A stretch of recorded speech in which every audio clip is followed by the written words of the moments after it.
امام ابن تیمیہ رحمہ اللہ اپنی کتاب منہاج السنہ میں کہتے ہیں کہ ابو جعفر، یہ جعفر صادق کے والد ہیں، ابو جعفر محمد بن علی یعنی امام باقر انتہائی دین والے تھے، بہترین عالم تھے، اور کہا جاتا ہے کہ انہیں باقر اس لیے کہتے تھے، باقر کے معنی پھاڑنا، کہ انہوں نے علم کی خوب تحقیق کی تھی، اور وہ بہت زیادہ سجدے کرنے والے، نمازیں پڑھنے والے تھے کہ سجدے زیادہ کرنے کی وجہ سے ان کی پیشانی پہ زخمی ہو گئی تھی۔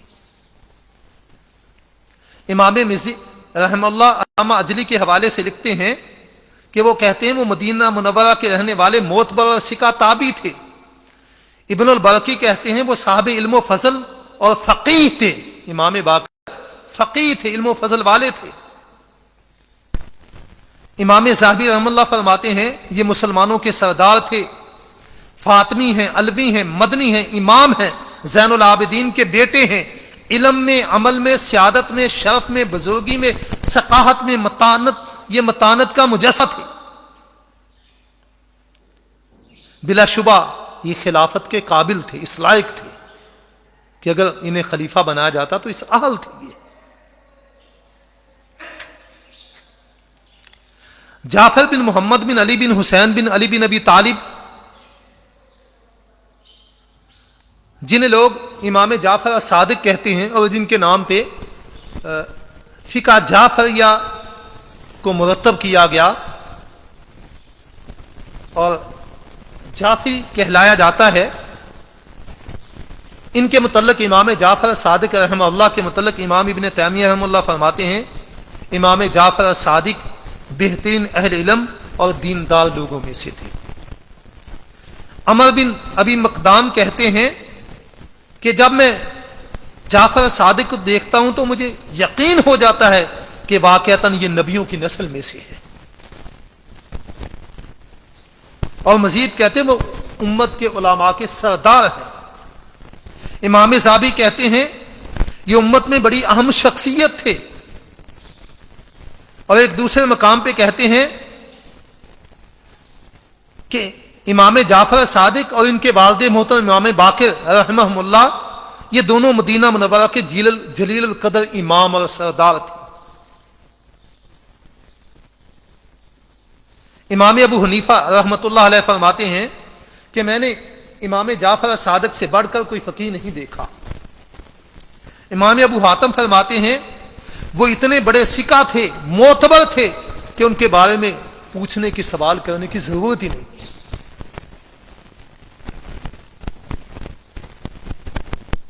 یہ چند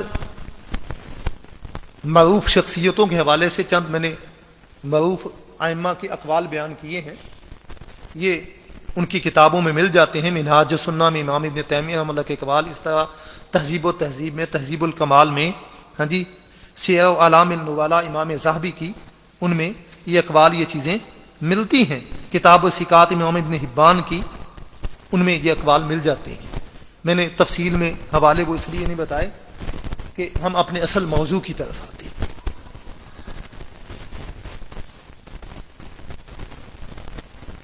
رافضیت کے عقائد سے پہلے تھوڑا سا پہلے پس منظر اس کا بیان کرنا چاہوں گا۔ حضرت عثمان رضی اللہ تعالیٰ عنہ کے آخر دور میں عبداللہ بن سبا ایک یہودی، یمن کا رہنے والا، بڑا شاطر انسان تھا، ان کا عالم تھا۔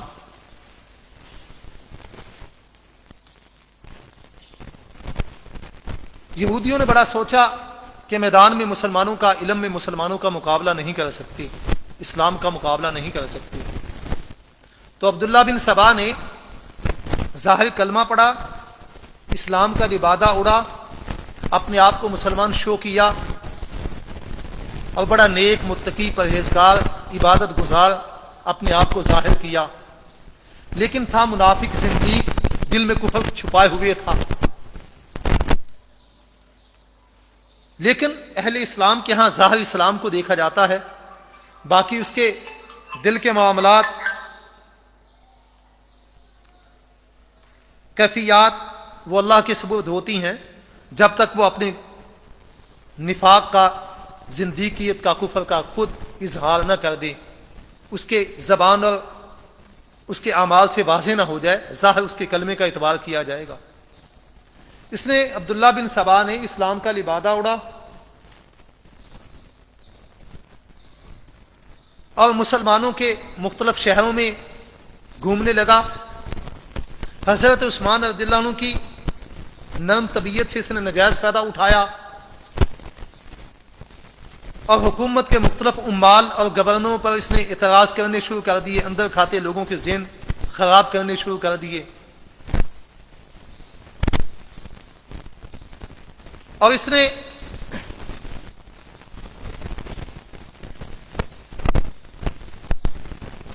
لوگوں کے اندر یہ بھی مشہور کرنا شروع کر دیا کہ حضرت ہر نبی کا کوئی نہ کوئی وصی ہوتا ہے۔ حضرت علی رضی اللہ تعالیٰ عنہ نبی پاک صلی اللہ علیہ وآلہ وسلم کے یہ وصی تھے۔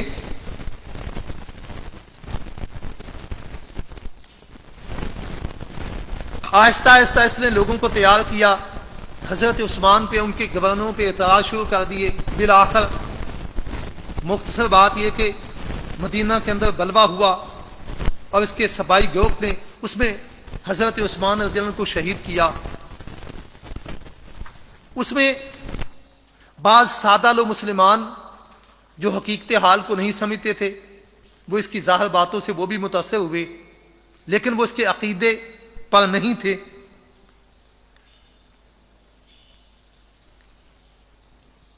پھر اس کے بعد حضرت علی رضی اللہ تعالیٰ عنہ کی جب بیعت کی گئی تو یہ حضرت علی رضی اللہ تعالیٰ عنہ کے گروہ میں اپنے ساتھیوں کو لے کر یہ شامل ہو گیا،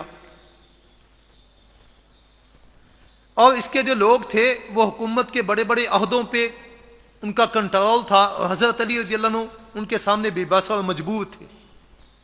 حضرت عثمان رضی اللہ عنہ کے قاتلوں پہ سے قصاص لینے کے حوالے سے جو اختلاف ہوا تھا، اس معاملے میں حضرت عثمان رضی اللہ عنہ مجبور تھے ان کے سامنے۔ میں تفصیل میں نہیں جانا چاہتا، اپنے اصل عنوان کی طرف آئیں گے۔ مختصر یہ کہ جنگ جمل میں جب آپس میں صلح ہو چکی تھی، بات طے ہو چکی تھی، صبح اعلان ہونا تھا صلح کا، رات کو اس نے، اس سے پہلے حضرت علی رضی اللہ عنہ کو بھی انہوں نے دھمکیاں دیں۔ یہ عبداللہ بن سبا بھی جنگ جمل کے موقع پہ موجود تھا، اور پھر صبح منہ دیرے روشنی پھوٹنے سے پہلے دونوں طرف سے انہوں نے ایسے اپنے بندے بھیج کر اس طرح انہوں نے تیر چلایا کہ انہوں نے سمجھا انہوں نے ہم پہ حملہ کر دیا، انہوں نے سمجھا انہوں نے ہم پہ حملہ کر دیا، اور باقاعدہ لڑائی چھڑ گئی، جس پہ حضرت علی نے بڑا افسوس کا اظہار کیا، اور انہوں نے اپنے بیٹے حسن سے کہا باقاعدہ کہ کاش کہ میں 20 سال پہلے ہی ختم ہو چکا ہوتا، میں یہ نہ دیکھتا، میں تو یہ نہیں چاہتا تھا جو کچھ ہو گیا ہے۔ اور پھر یہی گروہ، ان میں سے بعد جنگ صفین ہوئی، جب اس موقع پہ ان میں سے کچھ لوگ نکلے جو خوارج کہلائے، اور انہوں نے حضرت علی رضی اللہ عنہ کو بھی کفر کا، حضرت معاویہ کے کفر کا، حضرت عمر بن عاص رضی اللہ عنہ کے کفر کا، صفین میں حضرت علی اور حضرت معاویہ رضی اللہ عنہ کی طرف سے جو لوگ شامل تھے ان سب کے کفر کا فتویٰ لگایا، ان کو کافر قرار دیا، اور ان لوگوں نے حضرت علی رضی اللہ عنہ کو شہید کیا، عبد الرحمن ابن ملجم مرادی۔ لیکن یہ عبداللہ بن سبا یہ آگے بڑھتا چلا گیا، اس نے حضرت علی رضی اللہ عنہ کی الوہیت کا دعویٰ کر دیا کہ وہ الہ ہے۔ حضرت علی رضی اللہ عنہ نے اس کو جلا وطن کیا اور اس کے کچھ ساتھیوں کو آگ میں بھی جلایا۔ پھر آگے بڑھتے چلے جائیں، یہی گروہ آگے چلتا ہے، اور بعد میں پھر حضرت حسن رضی اللہ عنہ جب خلیفہ بنتے ہیں حضرت علی رضی اللہ عنہ کے بعد، ان کو حضرت علی رضی اللہ عنہ ان کے خلاف بد دعائیں کیا کرتے تھے، ان سے اللہ کی پناہ طلب کیا کرتے تھے، ان کو بد دعائیں دیا کرتے تھے، اور ان سے بچنے کی تمنا کیا کرتے تھے۔ حضرت حسن رضی اللہ تعالیٰ عنہ کو انہوں نے مجبور کیا، بے بس کیا ان لوگوں نے، اور یہی آگے چلتے گئے۔ پھر حضرت کربلا کے اندر حضرت حسین رضی اللہ عنہ کی شہادت کا باعث بھی یہ لوگ بنے۔ یہ ایک علیحدہ مستقل موضوعات ہیں، موضوع ہیں مختلف۔ اور پھر یہی لوگ آگے چلتے گئے، اس وقت ان کو پہلے سبائی کہا جاتا تھا، حضرت عثمان کے خلاف جب نکلے ان کو بلوائی اور سبائی کہا جاتا تھا، اور پھر یہی لوگ آگے بڑھتے گئے تو اس کے پیروکار آگے چلتے گئے، تو جب زید بن علی نے، امام زین العابدین کے بیٹے زید نے، محمد الباقر کے بھائی زید نے، جس کے نام پہ فرقہ زیدی فرقہ چلتا ہے، زیدیہ فرقہ چلتا ہے، جب انہوں نے خروج کیا اپنے اس وقت کے موجود وہاں کے حکمران کے خلاف، تو انہوں نے اس وقت ان کا ظاہر ساتھ دیا، عین میدان جنگ میں کہنے لگے کہ آپ ابو بکر عمر کے شیخین کے بارے میں کیا نظریہ رکھتے ہیں؟ تو حضرت زید رحمۃ اللہ علیہ، زین العابدین کے جو بیٹے امام الباقر کے بھائی ہیں، تو انہوں نے اچھے کلمات کا اظہار کیا، انہوں نے کہا کہ اسے برا بلا کہنے کا کہا، تو انہوں نے برا بلا کہنے سے انکار کر دیا، تو اس وقت انہوں نے عین میدان جنگ میں ان کا ساتھ چھوڑ دیا، تو انہوں نے کہا، زید نے کہا تھا، حضرت امام زید نے کہا تھا، رفضتمونی، تم نے مجھے چھوڑ دیا، تو وہیں سے رافضہ ان کا نام پڑ گیا۔ تو رافضی اس کو کہتے ہیں جو صحابہ کو برا بلا کہے، جو صحابہ کو برا کہے، ان کی تنقید کرے، ان پہ زبان دراز کرے، اس کو رافضی کہا جاتا ہے۔ بارکہ یہ مختصر سب پس منظر تھوڑا سا میں نے بیان کیا تاکہ عقائد کو سمجھنے کے لیے آپ کو کچھ آسانی۔ یہ جو عبداللہ بن سبا تھا، حضرت علی رضی اللہ تعالیٰ عنہ کے متعلق سب سے پہلے اس نے یہ دعویٰ کیا کہ نبی پاک صلی اللہ علیہ وسلم کے وصی ہے، رسول اللہ صلی اللہ علیہ وسلم نے حضرت علی کے متعلق وصیت کی تھی کہ میرے بعد یہ خلیفہ ہوں گے۔ سب سے پہلے عبداللہ بن سبا نے یہ دعویٰ کیا۔ اس کے لیے دیکھیں رجال کشی صفحہ نمبر 817، یہ بیروت کا طبع ہے۔ تنقیح المقام یہ عبداللہ المامکانی کی ہے، یہ دونوں کتابیں اسماء و رجال پہ ہیں، اس کی جلد نمبر 2 صفحہ نمبر 184 پہ یہ بات موجود ہے، اور اسی بات کو نقل کیا ہے الانوار النعمانیہ کے مصنف نعمت اللہ الجزائری نے، کہتا ہے انہ اول من اظہر القول بوجوب امامت علی، یہ عبداللہ بن سبا سب سے پہلا وہ شخص تھا جس نے حضرت علی رضی اللہ عنہ کے امام ہونے اور ان کی امامت کے وجوب کی بات کو ظاہر کیا تھا، فتویٰ سب سے پہلے اس نے۔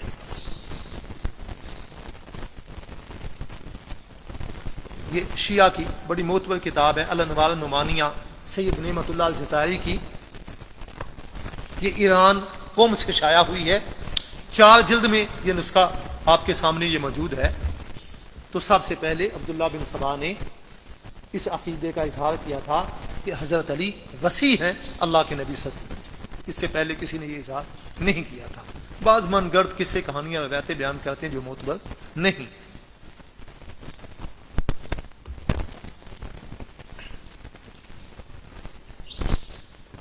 روافض کے نزدیک، شیعہ امامیہ اثنا عشریہ کے نزدیک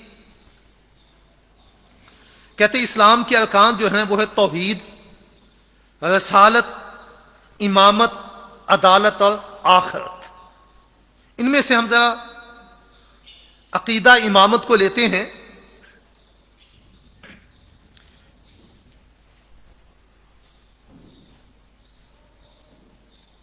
ان کا عقیدہ امامت اس طرح ہے کہ شیعہ کے ایک بہت بڑے امام ملا باقر مجلسی اپنی کتاب حیات القلوب جلد نمبر 3 صفحہ نمبر 31 پہ وہ لکھتے ہیں، کہتے اخبار معتبر روایات، اخبار سے، احادیث سے یہ بات میں معلوم ہوئی ہے، اور آگے کہتے ہیں درجہ امامت بالا تاز مرتبہ پیغمبری است، کہتے ہمارے نزدیک امامت کا درجہ وہ پیغمبری کے درجے سے بھی اعلیٰ ہے۔ ہمارے نزدیک امامت کا درجہ پیغمبر کے درجے سے اعلیٰ ہے۔ اور آگے جا کر لکھتے ہیں، یہ فارسی زبان میں ان کی کتاب ہے حیات القلوب، کہتے ہیں حق ایست کہ در کمالات و شرائط و صفات فرقی میں آپ پیغمبر و امام نیست.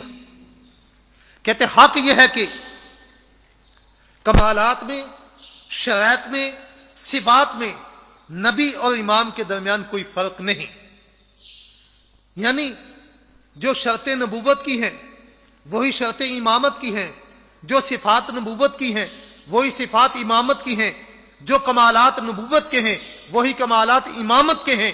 امام کا جو کمال ہے، امام کا جو درجہ رتبہ ہے، امام کے اندر جو صفات اور شرطیں پائی جاتی ہیں وہی شرطیں ہیں جو نبی کے اندر پائی جاتی ہیں، وہی صفات ہیں جو نبی کے اندر پائی جاتی ہیں، وہی کمال ہیں جو نبی کا کمال ہے، یہ وہی درجہ ہے جو نبی کا درجہ ہے.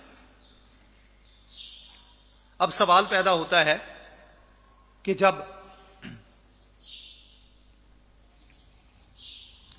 یہ ساری ایک ہی چیز ہے تو پھر امام کے لیے نبی کا لفظ کیوں نہیں بولتے، امام کو نبی کیوں نہیں کہتے؟ اس کا بھی وہ جواب دیتے ہیں اپنی اسی کتاب میں حیات القلوب میں. اسی صفحہ پہ وہ کہتے ہیں اصل بات یہ ہے کہ بعض برائے تعظیم حضرت رسالت پناہ وہاں کے جناب خاتم الانبیاء باشد منع اطلاق اسم نبی. کہتے ہیں رسالت پناہ محمد صلی اللہ علیہ وآلہ وسلم کی تعظیم کی وجہ سے، اور چونکہ نبی کریم صلی اللہ علیہ وآلہ وسلم خاتم الانبیاء ہیں، آپ کو خاتم الانبیاء کہا گیا ہے، خاتم النبیین کہا گیا ہے، اس وجہ سے ہم اپنے امام کو کے لیے نبی کا لفظ نہیں بولتے. کہتے درجہ، کمالات، رتبہ، مقام، صفات، شرائط امام نبی کی ایک ہے. صرف ہم اپنے امام کے لیے نبی کا لفظ نہیں بولتے محمد صلی اللہ علیہ وسلم کی تعظیم کرتے ہوئے، کیونکہ آپ صلی اللہ علیہ وسلم کو خاتم النبیین کہا گیا ہے، اس لیے ہم اپنے امام کے لیے نبی کا لفظ نہیں بولتے، ورنہ فرق کوئی نہیں، سب ایک چیز ہے.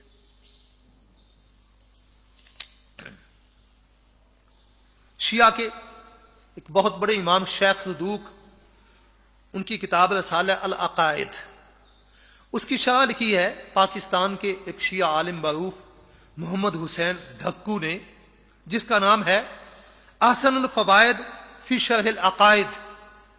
اس کے صفحہ نمبر 406 پہ وہ لکھتے ہیں، کہتے ہیں ائمہ اطہار سوائے جناب سرکار دو عالم کے دیگر تمام انبیاء کرام سے افضل و اشرف ہے.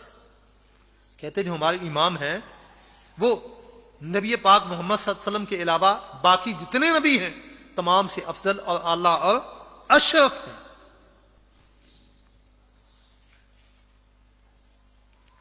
اور یہ کشف الغمہ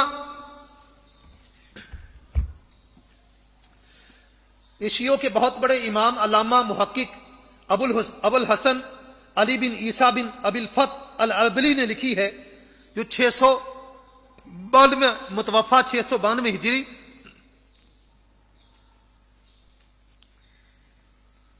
کشف الغمہ یہ جلد نمبر 1 صفحہ نمبر 137 پہ لکھا ہوا ہے کہ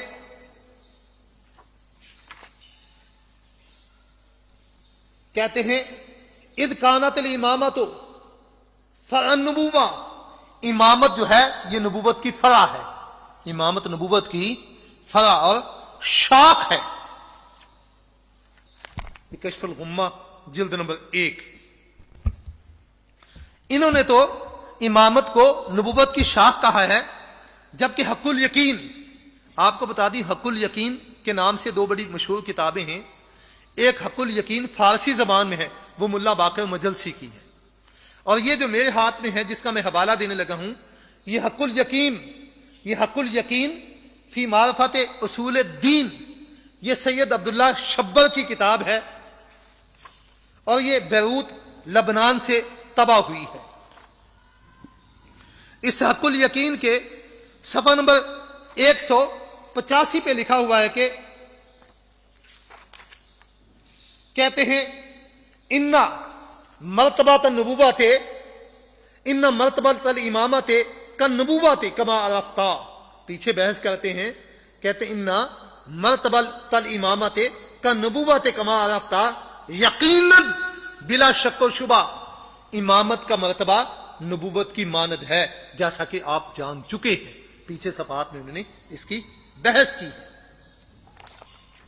کہتے امامت کا مرتبہ نبوت کی مانند ہے.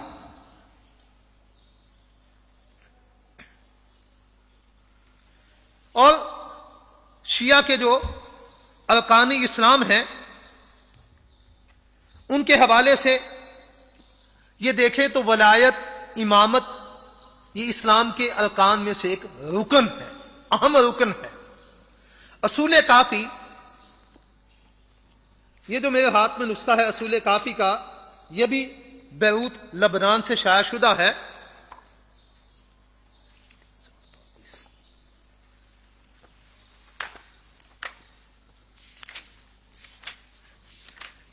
ایک روایت نہیں، کافی زیادہ روایتیں موجود ہیں. یہ کتاب الحجہ کے اندر یہ محمد بن یعقوب الکلینی کتاب اپنے اصول کافی میں کتاب قائم کرتے، کتاب الحجہ، اور اس میں ایک باب قائم کرتے ہیں. یہ باب نمبر 201 ہے، باب دعائم الاسلام. باب دعائم الاسلام، اسلام کے اہم ارکان کا باب. یہ اصول کافی ہے. اس کے اندر روایت نمبر 1490، 1490 روایت نمبر، اس میں وہ باقاعدہ اپنی سند بیان کرتے ہیں، اور اس بیان کرتے ہیں امام ابو جعفر، یہ امام باقر کو کہتے ہیں، جعفر صادق کے والد ابو جعفر امام باقر سے روایت کرتے ہیں. کہتے ہیں بنی الاسلام علی خمس، اسلام کی بنیاد 5 چیزوں پر رکھی گئی ہے، علی الصلاۃ والزکاۃ والصوم والحج والولایات، نماز، زکوٰۃ، روزے، حج اور ولایت پر. ولم ینادى بشیء کما نودی بالولایا، اور اتنا زیادہ کسی چیز کا اہتمام کر کے اعلان نہیں کیا گیا، اس کا اظہار نہیں کیا گیا جس طرح کہ ولایت کا کیا گیا ہے. یہ نماز، روزے، حج، زکوٰۃ سے بھی بڑھ کر ایک نہیں، انہوں نے اس پہ کافی زیادہ روایتیں وہ بیان کی ہیں.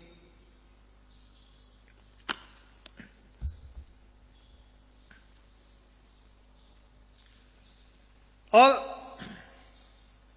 ماضی قریب کے شیعہ کے بہت بڑے امام خمینی، جو ایرانی انقلاب کے بانی بھی تھے اور وہ انقلاب لانے والے بھی تھے، ایران کے اندر انہوں نے شیعہ حکومت قائم کی. ان کی کتاب ہے الحکومت الاسلامیہ، بڑی معروف کتاب ہے الحکومت الاسلامیہ. یہ تہران کا طبع ہے. صفحہ نمبر 52 پہ وہ لکھتے ہیں، کہتے ہیں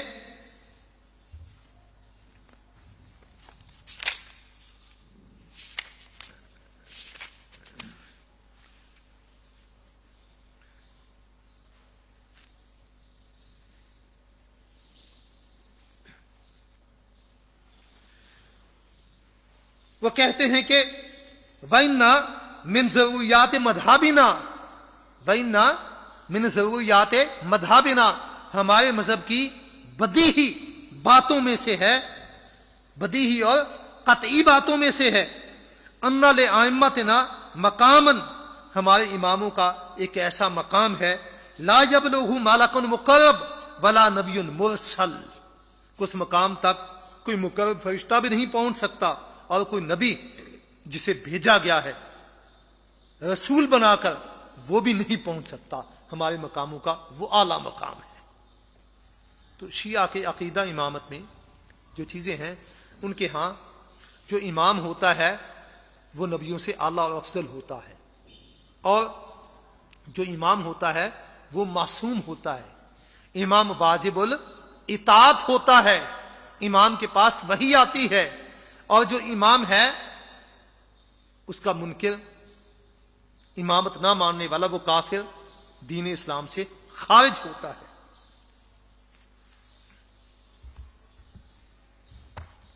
یہی نہیں بلکہ جو اولو العزم رسول ہیں، اولو العزم رسول ہیں، اولو العزم جو رسول ہیں،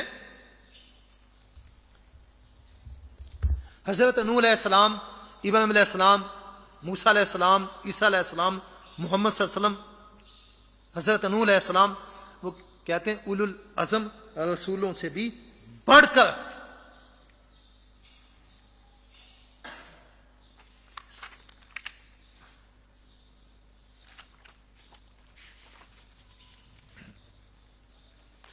الانوار النعمانیہ سید نعمت اللہ الجزائری کی یہ ایران قم کا طبع ہے، اس کی جلد نمبر 1 صفحہ نمبر 32 پہ سید نعمت اللہ الجزائری لکھتا ہے، کہتا ہے کہ فذهب جماعت الی انہم افضل باقی الانبیاء ما خلا اولی العزم، کہتے شیعہ میں سے ایک جماعت کا موقف یہ ہے کہ اولو العزم رسولوں کے علاوہ باقی نبیوں سے ہمارے امام افضل ہیں۔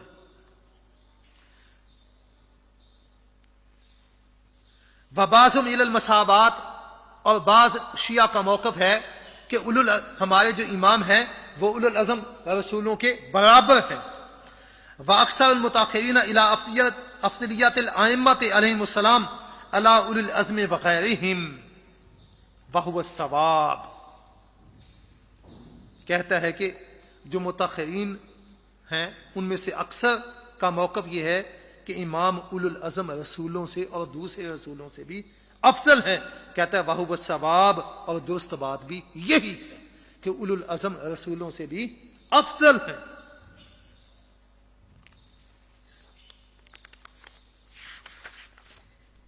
اور اسی کتاب کے صفحہ نمبر 47 پہ، یہ الانوار النعمانیہ جلد نمبر 1 صفحہ نمبر 47 پہ لکھتا ہے، کہتا ہے کہ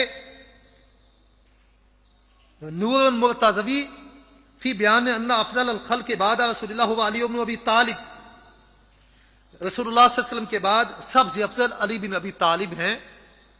اور آگے جا کر وہ کہتا ہے کہ لأن من کان افضل من ابراہیم و نوح و موسیٰ، کہتا ہے رسول اللہ صلی اللہ علیہ وسلم کے بعد جو کہا نا افضل ہیں، یہ بھی علی سبیل الاغماض کہا ہے، رسول اللہ صلی اللہ علیہ وسلم کے بعد افضل ہیں، یہ علی سبیل الاغماض کہا ہے، ورنہ حقیقت میں دیکھا جائے تو نتیجہ ہی نکلتا ہے کہ رسول اللہ سے بھی وہ افضل ہیں یا برابر ہے، نتیجہ یہ ہے اس کی بات کا۔ کہتا ہے کہ علی سبیل الاغماض رسول اللہ صلی اللہ علیہ وسلم کے بعد سب سے افضل حضرت علی رضی اللہ عنہ، کہتے لن من کان افضل من ابراہیم و نوح و موسیٰ و عیسیٰ بالدلائل سابقہ لا یحتاج تفصیلہ علی غیرہ الی الدلیل، کہتا ہے جو ابراہیم سے افضل ہے، نوح سے افضل ہے، موسیٰ اور عیسیٰ سے افضل ہے، اور اس کے دلائل پہلے گزر چکے ہیں، دوسروں پر اسے افضل قرار دینا یہ دلیل کا محتاج نہیں ہے۔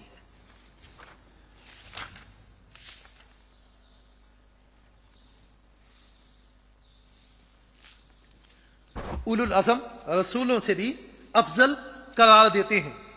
اور رسول کافی میں محمد بن یعقوب الکلینی لکھتا ہے، اس کی جلد نمبر 1 صفحہ نمبر 155 پہ وہ لکھتا ہے،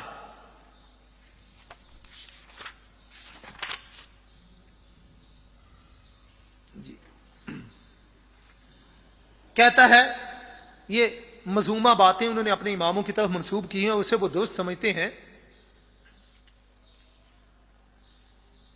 کہتا سمیت محمد بن مسلم سے بیان کر رہا ہے ان کی سند سے، کہتا سمیت ابو عبداللہ، میں نے ابو عبداللہ کو سنا، یقول وہ کہتے تھے الائمۃ بمنزلۃ رسول اللہ، جو امام ہے وہ رسول اللہ صلی اللہ علیہ وسلم کی مانند ہے۔ پہلے تو کہنا رسول اللہ صلی اللہ علیہ وسلم کے بعد باقی تمام اولو العزم رسولوں سے افضل ہے، جو الانوار النعمانیہ کا حوالہ دیا۔ اب یہاں پہ محمد بن یعقوب کلینی وہ کہتا ہے کہ الائمۃ بمنزلۃ رسول اللہ، امام جو ہیں وہ رسول اللہ صلی اللہ علیہ وسلم کی منزلت پہ، مقام پہ ہیں، اللہ کے نبی کے مقام پہ ہیں۔ وہی بات جو ملا باقر مجلسی نے حیات القلوب میں کہی تھی کہ امام اور نبی میں کوئی فرق نہیں، کمالات، شرائط، صفات ایک ہیں، صرف ہم نبی کا لفظ نہیں بولتے امام کے لیے کیونکہ آپ خاتم النبیین ہیں۔ حیات القلوب کے حوالے سے پہلے یہ بات ہو چکی ہے، ملا باقر مجلسی نے یہ کہی تھی۔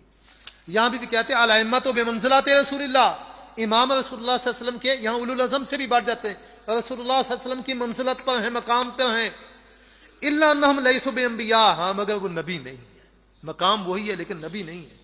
ولا یحل لہم من النساء ما یحل للنبی، النبی کے لیے جو عورتیں حلال ہیں نا، ایک سے زائد شادیاں کر سکتے، اور 4 سے زائد بھی نبی صلی اللہ علیہ وسلم شادیاں کر سکتے تھے، اور آپ نے کی ہیں 4 سے زائد شادیاں، یہ نہیں ہے کہ 4 سے زائد شادیاں کر لے، یہ حلال نہیں ہے۔ فاما ما خلا ذالک، یہ 4 سے زائد شادیوں کے علاوہ فہم فیہ بمنزلۃ رسول اللہ، باقی تمام چیزوں میں وہ رسول اللہ صلی اللہ علیہ وسلم کے مقام پہ ہے۔ یہاں اولو العزم رسولوں کی بات بھی نہیں، رسول اللہ صلی اللہ علیہ وسلم کی بات ہے، ان کے مقام پہ ہے۔ اصول کافی محمد بن یعقوب قلینی جلد نمبر 1 صفحہ نمبر 155 پہ وہ اللہ کے نبی صلی اللہ علیہ وسلم کے مقام پہ بتاتے ہیں۔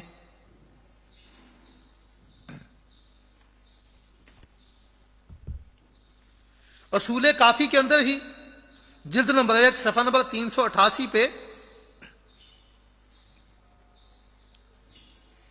یہ ہے کہ کہتے ہیں انما الاوصیاء اعلاق الانبیاء، جو اوصیاء ہیں، وسیع ہیں، ائمہ ہیں، وہ انبیاء سے زیادہ نفیس ہیں، نبیوں سے زیادہ نفیس ہیں۔ اور بسائر الدرجات اس کا باب نمبر 16 پہ ہے، کہتے ہیں ائمہ مطلقاً محمد صلی اللہ علیہ وسلم کے سوا تمام نبیوں سے افضل ہیں۔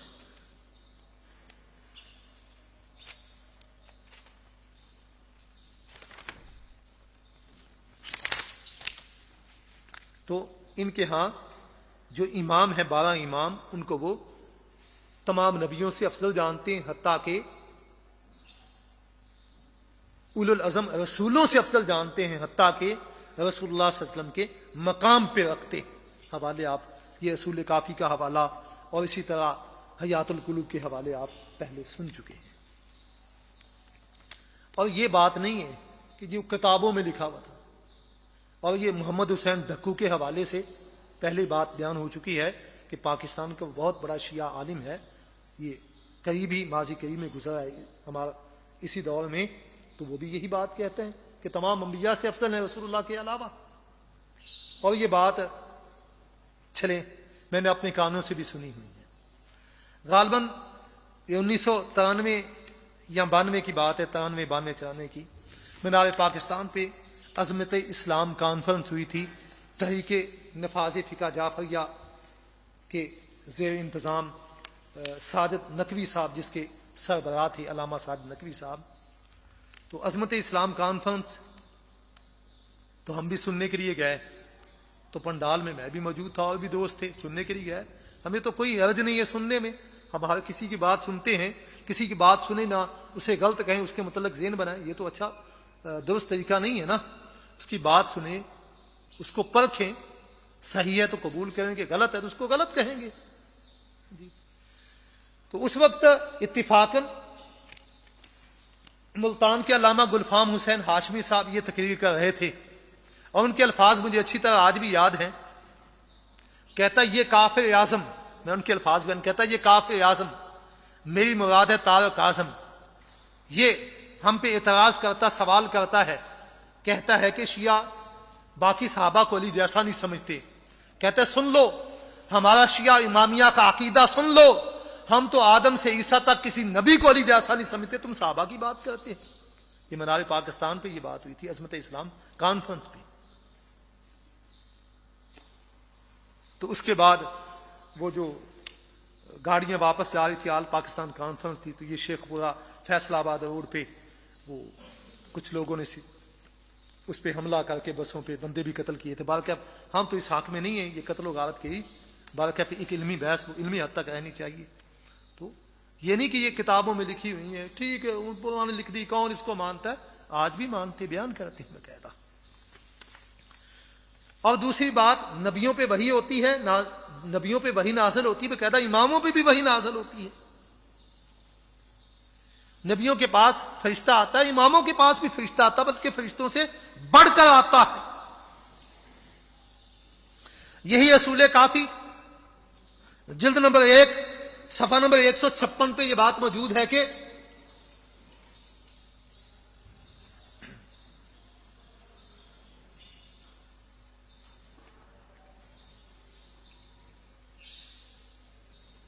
یہ بیان کرتے ہیں، کہتے ہیں کہ یہ جو روح القدس ہے نا، پیچھے بات آ رہی پچھلی روایت میں بیان کرتے ہیں، کہتے ہیں وروح القدس فی حامل النبوہ، روح القدس میں نبوت کو اٹھایا ہوا تھا، نبی میں روح القدس نبی کے پاس آتا ہے، نبی میں ہوتا ہے وہ نبوت کو، وہ جو نا نبوت کو اٹھاتا ہے، نبوت کا حامل ہوتا ہے۔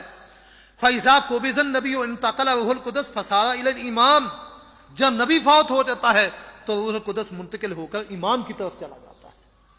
اصول کافی جلد نمبر 1 صفحہ نمبر 156. اور آگے اگلی روایت بیان کرتے ہیں. یہ پہلی جو روایت بیانی یہ روایت نمبر 716 ہے. اور 717 نمبر حدیث میں ہے کہ روح القدس کیا ہے؟ کہتے ہیں خلق من خلق اللہ عز و جل، یہ اللہ عز و جل کی مخلوق میں سے ایک مخلوق ہے روح القدس. اعظم من جبرائیل و میکائیل، یہ جبرائیل اور میکائیل سے بھی بڑی چیز ہے.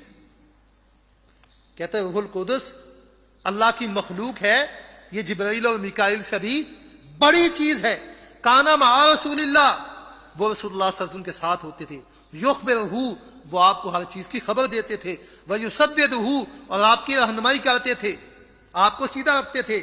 وہو مع الائمۃ من بعدہ، رسول اللہ صلی اللہ علیہ وسلم کے ساتھ وہ اماموں کے ساتھ ہوتا ہے روح القدس.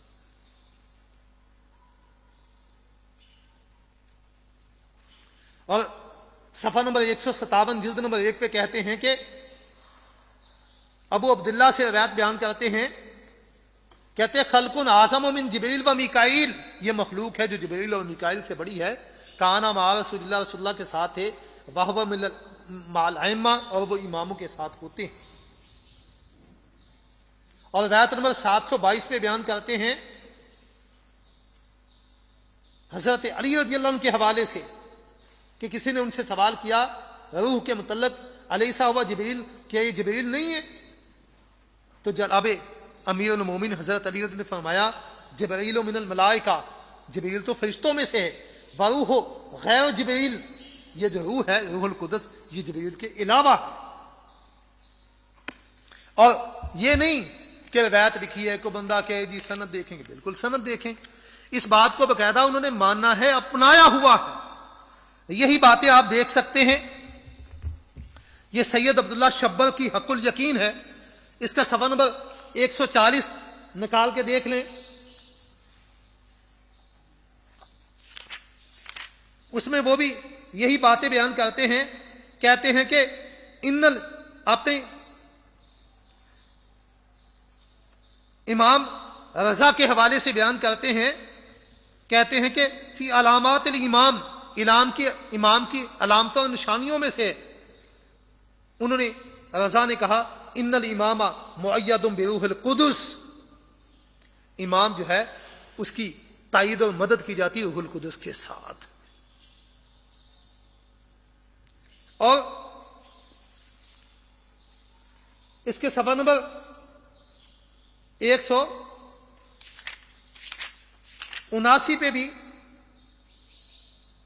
وہ یہی بات کہتے ہیں کہ مستفاضہ فی الاخبار صحیحہ، کہتا صحیح روایات صحیح احادیث سے یہ بات معروف ہے من ان نبی صلی اللہ علیہ وسلم والائمۃ علیہم السلام کانوا مؤیدون بروح القدس، کہ نبی صلی اللہ علیہ وسلم اور جو ائمہ ہیں ان کی مدد کی جاتی تھی روح القدس کے ساتھ.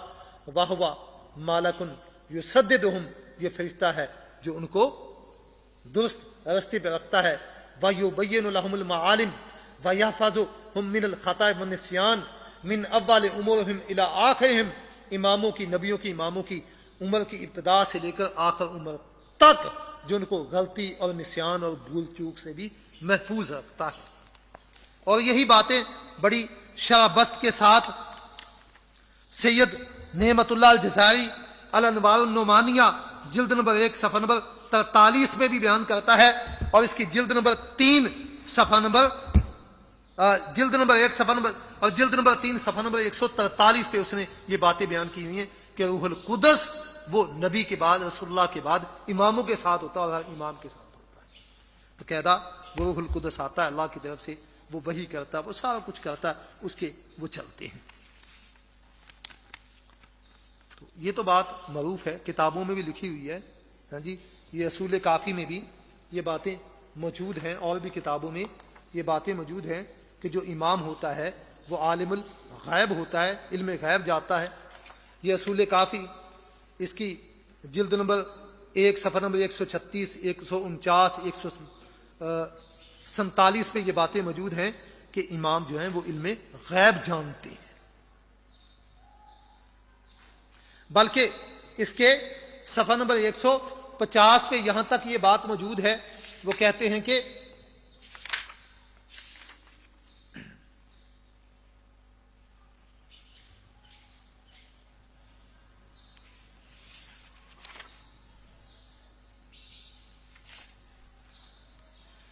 روح القدس جو ہے نا وہ علم میں نبی کے رسول کا شریک ہوتا ہے، شراکت دار ہوتا ہے، شریک ہوتا ہے، شراکت دار ہوتا ہے۔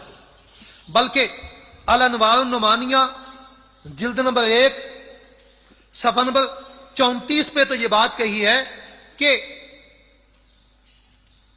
اماموں کا علم وہ نبیوں کے علم سے زیادہ کامل اور مکمل ہوتا ہے۔ الانوار النعمانیہ جلد نمبر 1 صفحہ نمبر 34 پہ کہتے ہیں مستفاض فی الاخبار، روایات میں یہ بات معروف ہے، من ان علم الائمت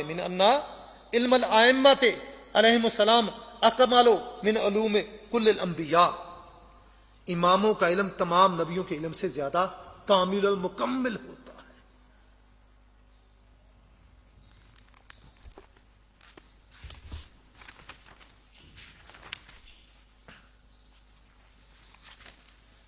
اور پھر وافظ کے نزدیک امام معصوم ہوتا ہے۔ اہل سنہ کے ہاں نبی معصوم ہوتا ہے، وافظ کے ہاں جو امام بھی معصوم ہوتا ہے۔ ظاہر بات ہے جب امامت نبوت کی مانند ہے، امامت نبوت کی مانند ہے، اور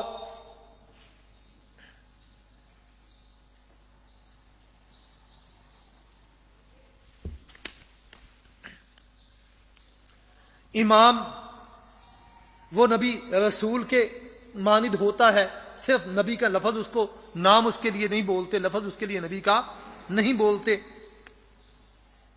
وحی بھی اس پہ آتی ہے، روح القدس اس کے ساتھ ہوتا ہے، تو ظاہر پھر وہ معصوم بھی ہونا چاہیے، کیونکہ باقی چیزیں مانتے تو یہ بھی ماننی پڑے گی ان کو، وہ مانتے ہیں۔ ملا باقر مجلسی کی کتاب حق الیقین، یہ جو میں نے حوالے حق الیقین کے دیے یہ سید عبداللہ شبر کی ہے، یہ عربی زبان میں ہے یہ، جبکہ یہ حق الیقین ملا باقر مجلسی کی جس کا میں حوالہ دے رہا ہوں، ملا باقر مجلسی کی حق الیقین، اس کے صفحہ نمبر 40 پہ وہ لکھتے ہیں، کہتے ہیں کہ اجماع علماء امامیہ منعقد است، کہتا ہے شیعہ امامیہ اثنا عشریہ کا اجماع اس بات میں منعقد ہے، برآں کہ امام نیز مثل پیغمبر معصوم است، کہ امام پیغمبر کی طرح معصوم ہوتا ہے۔ اور شیعہ کے بہت بڑے ایک امام گزرے ہیں محسن امین، وہ اپنی کتاب آیان الشیعہ جلد نمبر 1 صفحہ نمبر 101 پہ لکھتے ہیں، کہتے یاجب فی الامام ان یکون معصوما کما یاجب فی النبی، جیسا کہ نبی کا معصوم ہونا واجب ہے، لازم ہے، اسی طرح امام کا معصوم ہونا بھی لازم ہے۔ اور یہ حق الیقین عبداللہ شبر کی، اس کے صفحہ نمبر 135 میں یہ بات موجود ہے،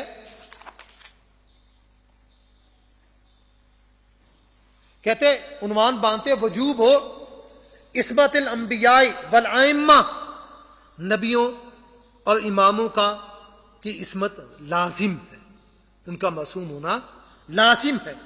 اور نیچے جا کر وہ لکھتے ہیں، کہتے ہیں کہ یہ جو صاحب کی غلطی کی نسبت اماموں یا رسول کی طرف کرنا، کہتے مما یوجب الکفر، یہ ایسی چیز ہے جو کفر کو واجب لازم کر دیتی ہے۔ یہ کہے نا کہ صاحب ہو گیا، غلطی ہوگی، بھول چوک ہوگی، اس سے بھی کفر لازم آتا ہے، اتنے معصوم ہیں۔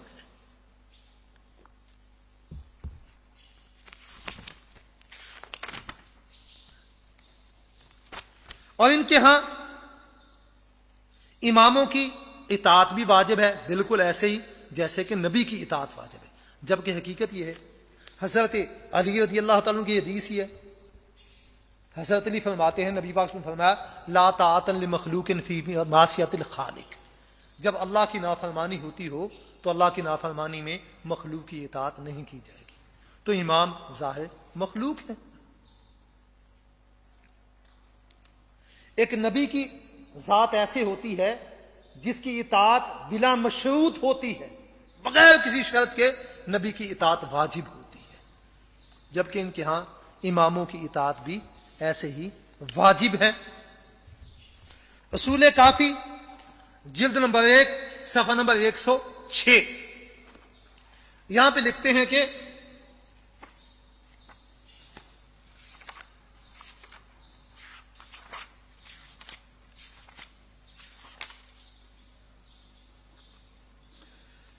یہ امام ابو عبداللہ علیہ السلام کے حوالے سے بیان کرتے ہیں یقول کہ وہ کہتے ہیں، یہ جلد نمبر 1 صفحہ نمبر 106 روایت نمبر 482، روایت نمبر 482 کہتے ہیں کہ یقول وہ کہتے ہیں، امام ابو عبداللہ کہتے ہیں، ابو عبداللہ امام جعفر صادق کی کنیت ہے، کہتے ہیں اشری کا بین الاوصیاء ورسول فی الطاعاتی، اشری کا بین الاوصیاء ورسول فی الطاعاتی، وسیع امام اور رسول اطاعت میں مشترک ہے.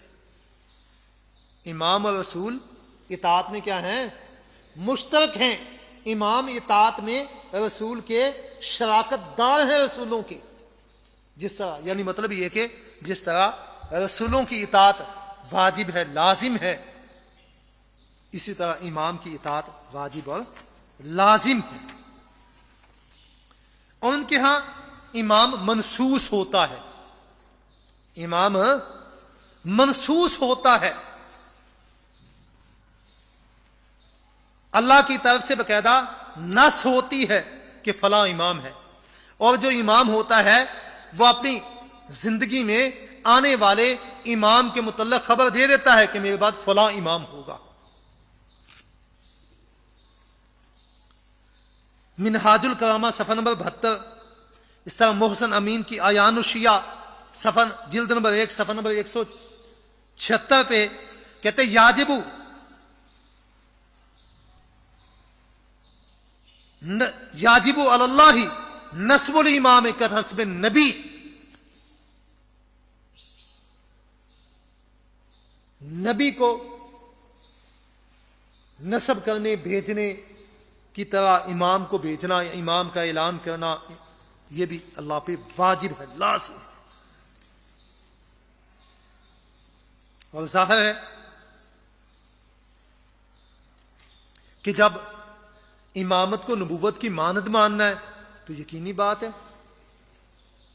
جب نبی امامت جب نبوت کی مانند ہے، امام جب نبی کی مانند ہے، تو نبی ہر کوئی خود نبی نہیں بن سکتا. اللہ جس کو نبی بنائے وہی بن سکتا، تو امام بھی ان کے ہاں ایسے ہی ہے، ہر کوئی امام نہیں بن سکتا. یہی اصول کافی جلد نمبر 1 صفحہ نمبر 227 پہ، اس طرح اصول کافی جلد نمبر 1 صفحہ نمبر 286 پہ پیدا جو نا عنوان قائم کیا محمد بن یعقوب کلینی نے. کہتا باب ان الامامۃ عہد من اللہ عز وجل محود من واحد الی واحد، محود من واحد الی واحد، امامت اللہ کی طرف سے عہد ہے جو ایک امام سے دوسرے امام کی طرف ہوتا ہے.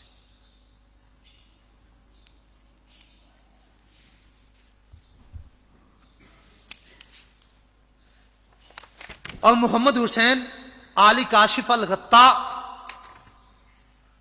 جو میں معروف امام ہوئے ہیں، ان کے محقق ہوئے ہیں، ان کی کتاب ہے اصل الشیعہ و اصولھا، اصل الشیعہ و اصولھا، اس کے صفحہ نمبر 58 پہ لکھتے ہیں، وہ کہتے ہیں الامامۃ منصب الہی کالنبوہ، امامت ایک الہی منصب ہے نبوت کی مانند. امامت ایک الہی منصب ہے نبوت کی مانند، امامت ایک الہی منصب ہے نبوت کی مانند.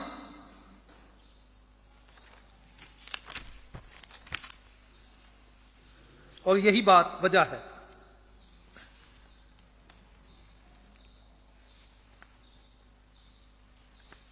جب امامت نبوت کی مانند ہے، جو کوئی کسی نبی کی نبوت کو نہیں مانے گا، جو کسی نبی کی نبوت کو نہیں مانے گا اور نبی کی نبوت کے انکار کی حالت میں ہی اس کی موت واقع ہو جائے، ظاہر وہ بندہ کافر ہے.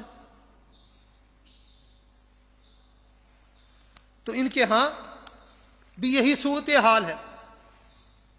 یہ جو 12 امام ہیں، ان کی امامت کسی ایک کی امامت کا کوئی انکار کر دے نہ مانے تو وہ کافر، بلکہ ابدی جہنمی تک کہا جاتا ہے، اور اس بنا پر عذاب ہوتا ہے۔ بلکہ نبیوں کو بھی عذاب اور سزا ہوئی تھی۔ الانوار النعمانیہ سید نعمت اللہ الجزائری کی، اس کی جلد نمبر 1 صفحہ نمبر 36 پہ وہ لکھتے ہیں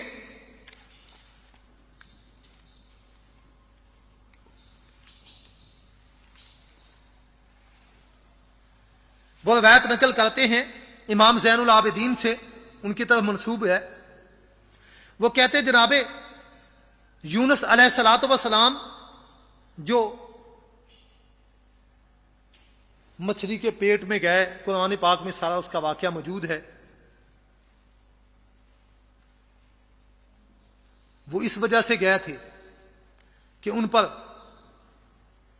امام زین العابدین کہتے ہیں کہ میرے جد کی ولایت ان پر لِأَنَّهُ وَرِزَتْ عَلَيْهِ وَلَایَتُ جَدِّي فَتَوَقَّفَ عِنْدَهَا، میرے جد کی جد امجد کی ولایت ان پر پیش کی گئی تو انہوں نے اس کے بارے میں انکار نہیں کیا بلکہ توقف کیا۔ انکار کے لفظ نہیں ہے، کیا ہے؟ توقف کیا،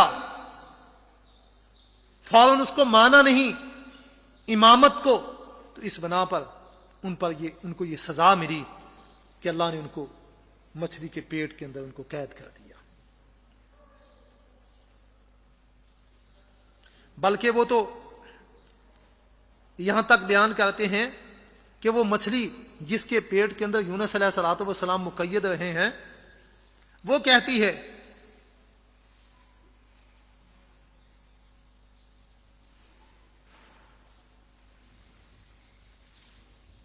کہ آدم سے لے کر محمد صلی اللہ علیہ وآلہ وسلم تک جتنے نبی تھے ان پر امامت پیش کی گئی، تو جنہوں نے اس کو قبول کر دیا، تسلیم کر دیا، انہوں نے خلاصی پالی، جنہوں نے توقف اختیار کیا تو اس چیز نے ان کو مصیبت میں ڈالا، حتیٰ کہ وہ لکھتے کہتے ہیں آدم علیہ السلام جو مصیبت میں پھنسے، غلطی سے بھول کے انہوں نے درخت کا پھل کھا لیا اور جنت سے وہ دنیا میں بھیج دیے گئے، کہتے ہیں یہ جو مصیبت آئی یہ بھی اسی وجہ سے آئی تھی۔ نوح علیہ الصلوۃ والسلام کی قوم، ان کی پہ جو غرق سیلاب آیا، وہ بھی طوفان آئی اسی وجہ سے تھا۔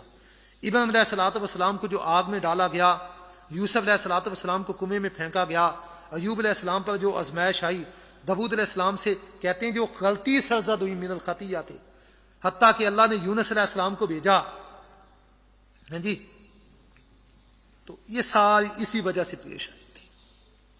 یونس علیہ الصلوۃ والسلام بھی علی اور علی کی اولاد کے جو امام ہیں، علی اور علی کی اولاد میں سے جو امام ہیں، ان کی ولایت کو انہوں نے قبول کر لیا، تو وہ مچھلی کہتی ہیں تب رب نے مجھے حکم دیا کہ میں نے ان کو سمندر کے ساحل پہ لا کر نکال دیا۔ اور یہاں بھی کہتے ہیں جب یہ صورتحال ہو، امامت کو نہ ماننے، ان ائمہ کی امامت کو نہ ماننے کی وجہ سے نبیوں کو یہ سزائیں مل رہی ہیں، تو ظاہر یہ بھی امام پھر نبیوں سے افضل ہی ہوں گے۔ کہتے حضرت علی رضی اللہ عنہ، وہ کہتی ہے مچھلی کہ حضرت علی رضی اللہ عنہ وہ آدم، نوح، لوط، ابراہیم، موسیٰ، داؤد، سلیمان، عیسیٰ بن مریم سے افضل میں ان کو قرار دیتی ہوں، ان سے افضل، یہ ان کا عقیدہ ہے امامت۔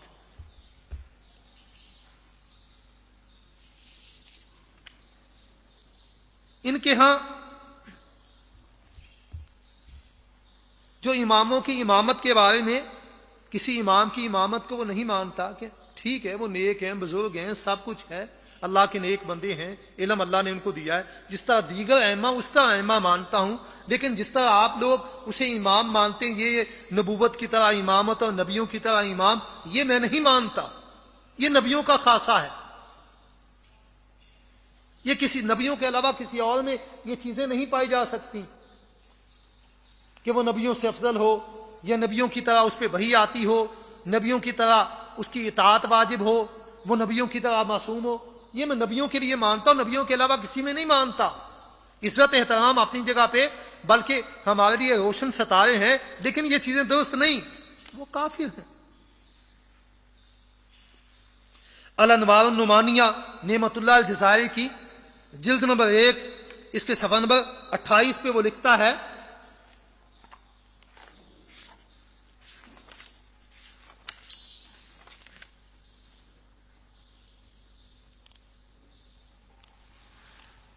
زبان سے آپ کلمہ پڑھتے ہیں نا، زبان سے کلمہ پڑھے وہ بندہ مسلمان ہوتا ہے، اسلام میں داخل ہو جاتا ہے؟ وہ کہتے ہیں نہیں، کہتے ہیں ان الایمان لا یتم بالشہادتین، ان الایمان لا یتم بالشہادتین، فقط صرف کلمہ شہادت پڑھنے سے ایمان پورا نہیں ہوتا، لا بد من الولایات، کہتا ہے ولایت لازم ہے۔ ولایت کیا ہے؟ لازم ہے۔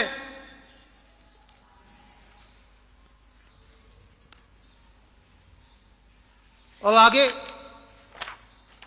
ایک جگہ پہ وہ کہتا ہے کہ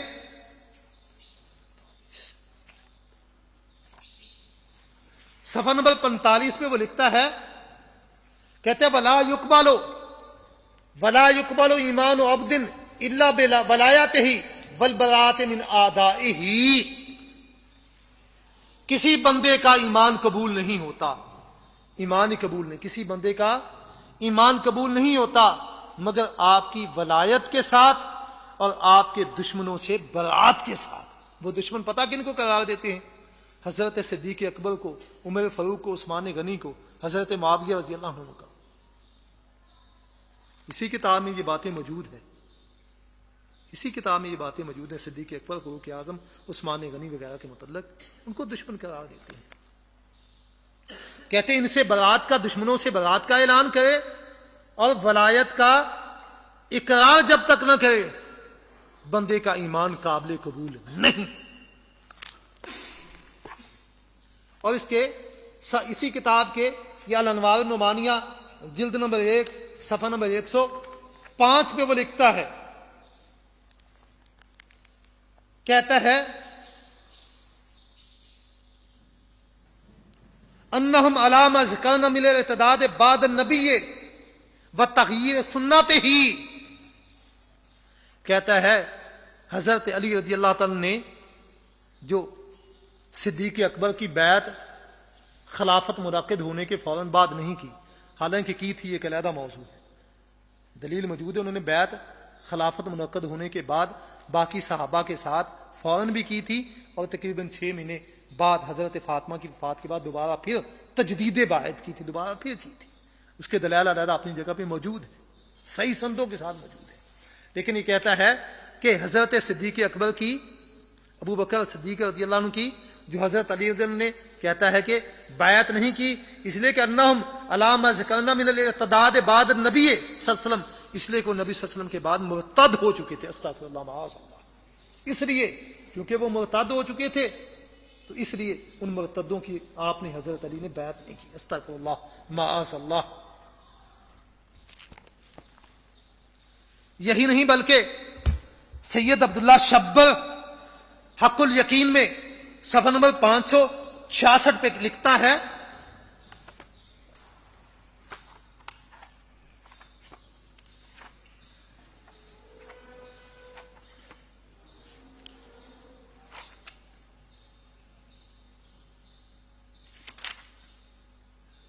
کہتا ہے محقق توسی کے حوالے سے، محقق توسی کے حوالے سے لکھتا ہے،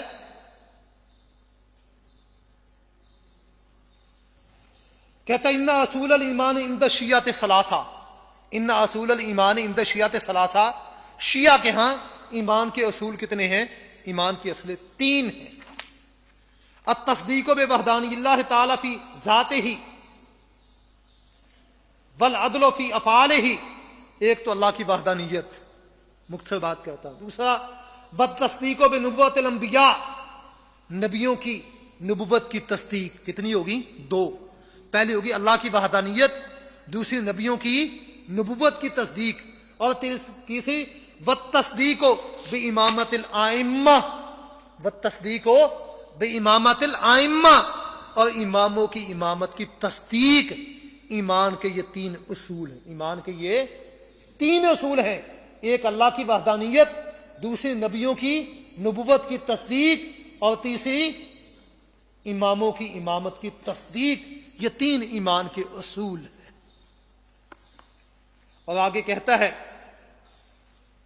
وَكَأَنَّهُ رَحِمَهُ اللَّهُ جَعَلَ التَّصْدِيقَ بِضَرُورِيَاتِ دِينِ الْإِسْلَام، گویا کہ آپ وہ شیخ الطوسی نے اس تصدیق کو، اللہ کی وحدانیت کی تصدیق، نبیوں کی نبوت کی تصدیق اور اماموں کی امامت کی تصدیق، اس کو دین اسلام کی ضروریات بدیہی لازمی چیزوں میں سے قرار دیا ہے۔ اللہ تی یکفر منکرھا اجماعا داخلۃ فی التصدیق بالنبوہ، یہ دین اسلام کی ان بدیہی باتوں میں سے ہے یہ تصدیق کہ جس کے منکر کو کافر قرار دیا جائے گا، اس پر اجماع ہے، اور یہ تصدیق نبوت کی یہ امامت کی تصدیق نبوت کی تصدیق میں شامل ہے۔ فإن انکارھا انکار للنبوہ، امامت کا انکار نبوت کا انکار ہے، امام کی امامت کا انکار نبی کی نبوت کا انکار ہے۔ جب امامت نبوت کی مانند ہے، نبی امام کی مانند ہے، امام کی شریعت نبی کی شریعت، امام کی صفات نبی کی صفات، امام کا کمال امام کے کمال نبی کے کمال، امام کا درجہ نبی کا درجہ، امام نبی معصوم تو امام بھی معصوم، نبی کی اطاعت واجب تو امام کی اطاعت واجب، نبی پہ وحی آتی تو امام پہ بھی وحی آتی ہے، اور نبی خود نہیں کوئی بن سکتا، وہی ہوتا جسے اللہ نبی بنائے، تو امام بھی وہی ہوتا جسے اللہ امام بنائے۔ تو پھر یہی کچھ ہونا ہے۔ کہتے ہیں امامت، کسی امام کی امامت کا انکار یہ نبی کی نبوت کا انکار۔ سید عبداللہ شبر یہ لکھتا ہے، یہ نہیں باتیں ٹھیک ہے ان کی ہوگی، آج بھی ان کے ایمان ہے، دیکھ لیں ان کو۔ اگر کوئی جاہل ہے، اصل بات ہوتی ہے جو کسی بھی مذہب کا بنیاد ہوتی ہے، اس کی جو تعلیم ہوتی ہے وہ اس مذہب کے ائمہ سے ہوتی ہے، یا اس مذہب کے جو ستون ہیں ان سے ہوتی ہے، اس مذہب کی جو نمایاں شخصیات ہیں ان سے ہوتی ہے، اور اس مذہب کے جو اصول اور مصادر ہوتے ہیں ان سے ان کو پرکھا جانا جاتا ہے۔ جاہل عوام کا اعتبار نہیں ہوتا، ان کے اصول و مصادر کا اعتبار ہوتا ہے۔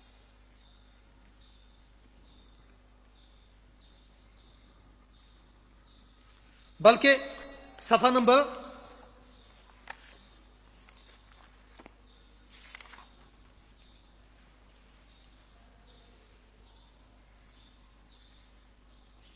568 کے اوپر تو وہ لکھتا ہے، کہتا ہے التصدیق بامامت الاثنی عشر، 12 اماموں کی تصدیق، وہذا الاصل اعتبرہ فی تحقق الایمان الطائفۃ المحقۃ الامامیہ۔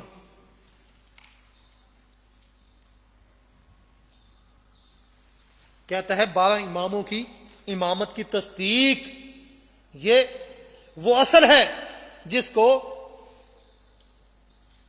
طائفہ امامیہ جو حق پر ہے اس نے امام کی تحقیق میں، ایمان کے ثابت ہونے، ایمان کے تحقق میں، ایمان کے ثابت ہونے میں معتبر جانا، حتیٰ انہم من ضروریات مذہبہم، حتیٰ کہ وہ ان کے مذہب کی بدیہی لازمی چیزوں میں سے ہے۔ بدیہی لازمی چیزیں ہوتی ہیں جن کا انکار کفر قرار دیا جاتا ہے، کہتا ہوں بدیہی لازمی چیزوں میں سے یہ ان کے ہاں ہے۔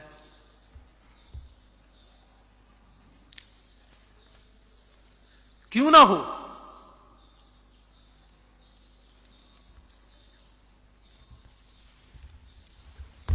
جب ان کے ہاں امام کی حالت یہ ہے کہ جیسا کہ یہ سید نعمت اللہ الجزائری اپنی کتاب الانوار النعمانیہ میں لکھتا ہے، جلد نمبر 2 صفحہ نمبر 243 پہ وہ لکھتا ہے،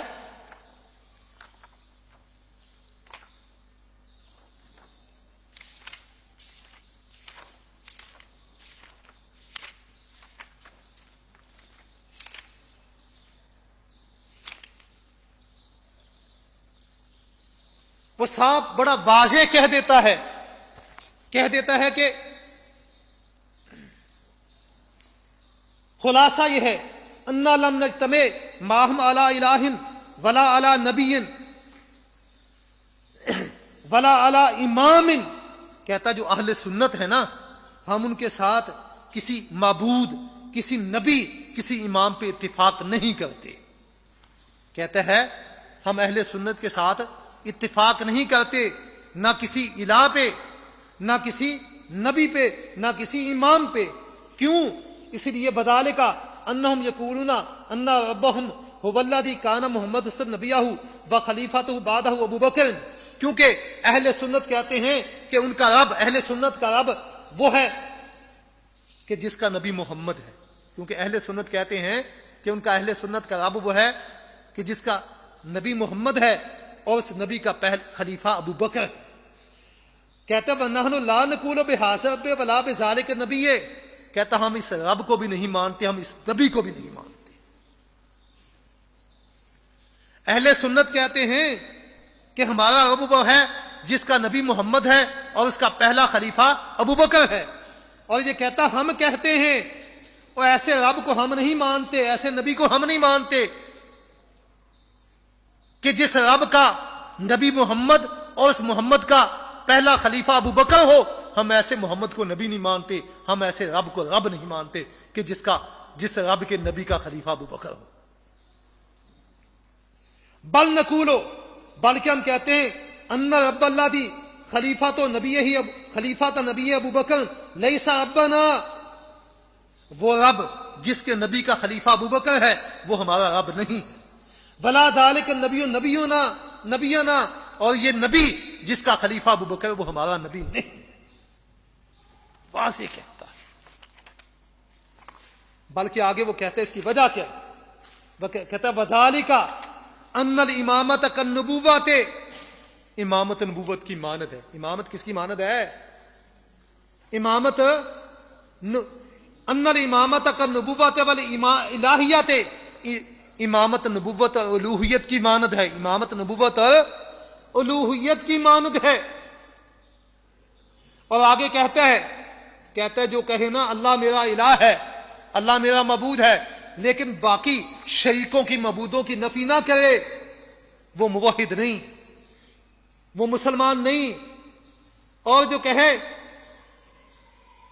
کہ محمد نبی ہے لیکن جو جھوٹے نبوت کے دعوے کرنے والے جیسا کہ مسیلمہ کذاب ان کی نبوت کی نفی نہ کرے، جو کہے کہ محمد نبی ہے، میں محمد کو نبی مانتا ہوں، لیکن جھوٹے نبوت کے دعوے داروں کی نبوت کی وہ نفی نہ کرے، تو وہ بندہ مومن نہیں. اسی طرح جو بندہ کہے جو علی کو اپنا امام مانے، کہتا جو علی کو اپنا امام مانے، لیکن وہ دوسرے ابو بکر عمر عثمان، پیچھے ابو بکر کی بات ہے، ان کی امامت کی خلافت کی نفی نہ کرے، وہ بھی مومن نہیں.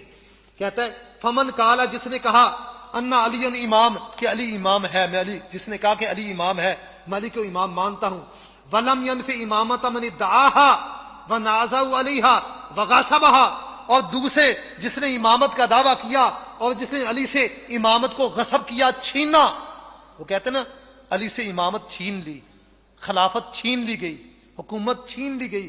کہتے جس نے علی کے امام ہونے کا دعویٰ کیا، جو علی کو امام مانتا ہے، لیکن دوسرے یعنی پیچھے بات ابو بکر صدیق کی امامت کی نفی نہیں کرتا، ہاں جی، فلیس بمومن عند اہل البیت، کہتا ہے اہل بیت کے نزدیک وہ مومن نہیں. فظہر من ھذا، کہتا ہے اس سے یہ واضح ہوگا ان البراءۃ من اولئک الاقوام، ان لوگوں سے برات. کن سے برات؟ پیچھے بات ابو بکر صدیق کی ہے. ابو بکر صدیق سے برات، ابو بکر صدیق کے ساتھیوں سے برات، ابو بکر صدیق کو امام، خلیفہ، نبی کا خلیفہ، حکمران ماننے والوں سے برات، اہل سنہ سے، مسلمانوں سے برات. من اعظم ارکان الایمان، یہ ایمان کے ارکان میں سے بڑے بڑے رکنوں میں سے یہ رکن ہے. یہ ہے ان کے نزدیک عقیدہ امامت. یہی نہیں بلکہ الانوار النعمانیہ، اس کی جلد نمبر 2، اس کا صفحہ نمبر 224 پہ، تو وہ یہاں تک وہ بات کہتا ہے، کہتا جو حضرت علی کو چوتھا امام مانتا ہے نا، جو حضرت علی کو چوتھا امام مانتا ہے،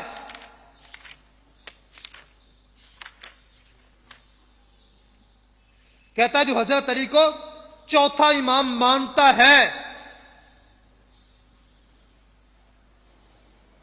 کہتا ہے یہ فرقہ کافر ہے، کیونکہ مختلف لوگ جو حضرت علی کو امام نہیں مانتا، یا وہ امام مانتا تو چوتھا امام مانتا ہے، یا اس کے علاوہ کہتا ہے کہ یہ چاروں فرقے جو پیچھے اس نے مختلف بیان کیے، اشاعرہ اور مختلف اس نے فرقے جو بیان کیے پیچھے، ہاں جی، کہتا ہے کہ یہ جو نا سب کافر، کیوں؟ یہ ایک ہی فرقہ ہے، فساؤ فرقاتن واحدتن، یہ سب ایک ہی فرقہ ہے، کیونکہ آپ علیہ السلام کا فرمان ہے الکفر ملت واحدتن، کفر ایک ہی ملت ہے۔ جو حضرت علی کو چوتھا امام مانتا ہے نا، چوتھا خلیفہ مانتا ہے، اس کے بھی کفر کا فتویٰ دیتے ہیں۔ مختصر بات کرتے ہیں، ٹائم بہت کم رہ گیا ہے، عقائد کے حوالے سے ہم نے ایک دو اور بھی چیزیں وہ دیکھنی ہیں، بلکہ یہاں تک وہ کہتا ہے الانوار النمانیہ جلد نمبر 2 صفحہ نمبر 224 پہ ہے، 268 پہ ہے، کہتے ہیں یہ لوگ جو اماموں کی امامت، 12 اماموں کی امامت کو نہیں ماننے والے، وہ نجس ہے، بلکہ کہتا ہے یہ جلد الانوار النمانیہ جلد نمبر 4 اس کے صفحہ نمبر 76 میں کہتا ہے کہ بنی اسرائیل کی جو بعض لوگ جن کی چہروں کو مسح کر دیا گیا، یہ نسلوں کو مسح کر دیا گیا تھا، اچھا یاد لگ گیا، بنی اسرائیل کے بعض لوگ جن کے مسح کر دیا گیا تھا، جن کی نسلیں بگاڑ دی گئی، جن کو مختلف چیزیں بنا دی گئی، کہتا ان میں سے ایک بام مچھلی، یہ جو بام مچھلی ہوتی ہے نا، وہ جو بنی اسرائیل کی مختلف لوگوں کی شکلیں بگڑ گئی تھیں، ان میں سے ایک کچھ لوگ ایسے تھے جن کی شکلیں بگڑ گئی اور وہ بام مچھلی بن گئے۔ وہ کہتا ہے یہ جو بام مچھلی ہے، ہاں جی، یہ بن گئی۔ اس سے پوچھا گیا باقاعدہ بام مچھلی سے، کہتے امام علیہ السلام نے پوچھا کہ مختصر بات کرتا ہوں کہ اس کا میں بنی اسرائیل کی مختلف قوموں میں سے ایک قوم تھی، ہم پر امام کی نبوت کو پیش کیا گیا، امام علیہ السلام کی 12 اماموں میں سے حضرت علی کی امامت کو پیش کیا گیا، ہم نے اس کو نہیں مانا، ہمارے جو ہمارے چہروں کو مسح کر دیا گیا، ہمیں مچھلی بنا دیا گیا۔ بلکہ یہاں تک کہتے ہیں، یہی جلد نمبر 4 صفحہ نمبر 200 پہ کہتا ہے قبر میں جو سوال ہوں گے ان میں ایک 12 اماموں کی امامت کا بھی سوال ہوگا۔ اور یہ کشف الغمہ ابو الحسن علی بن عیسیٰ بن ابی الفتح العربلی، اس کی کتاب ہے کشف الغمہ جلد نمبر 1 صفحہ نمبر 375 پہ کہتے ہیں اماموں میں سے کسی امام کی امامت کو نہ ماننے والا، کہتا ہے وہ مخلد فی النار، ابدی جہنمی ہے، ابدی جہنمی ہے۔ یہی نہیں بلکہ رجال کشی، یہی وجہ ہے نا صحابہ کے مطلق کہ صحابہ استغفر اللہ معاذ اللہ، آپ کے بعد صحابہ مرتد ہو گئے استغفر اللہ معاذ اللہ، یہ نظریہ یہیں سے آیا۔ رجال کشی صفحہ نمبر 72 پہ، اور تنقیح المقام جو عبداللہ مامکانی کی، عبداللہ المامکانی کی تنقیح المقال، اس کی جلد نمبر 2 صفحہ نمبر 46 پہ ہے، اور متعدد روایتیں رجال کشی کے اندر بیان کی گئی ہیں، کہتے ہیں کہ 4 بعض میں 3 صحابہ کے علاوہ باقی سب مرتد ہو گئے، اور بعض میں ہے کہ 4 صحابہ کے علاوہ باقی سارے مرتد ہو گئے تھے، استغفر اللہ نعوذ باللہ من ذالک۔ اور یہ سید نعمت اللہ الجزائری اپنی کتاب الانوار النمانیہ جلد نمبر 2 اس کے صفحہ نمبر 214 پہ وہ لکھتا ہے،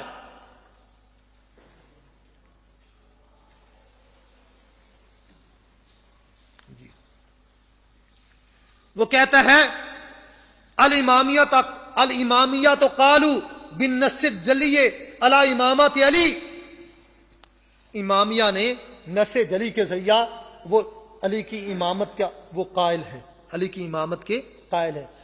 وَقَفَّوْا صَحَابَةَ وَوَقَعُوا فِيهِمْ، امامیہ نے صحابہ کو کافر قرار دیا اور ان کے بارے میں انہوں نے طعن و تشنیع بھی کی۔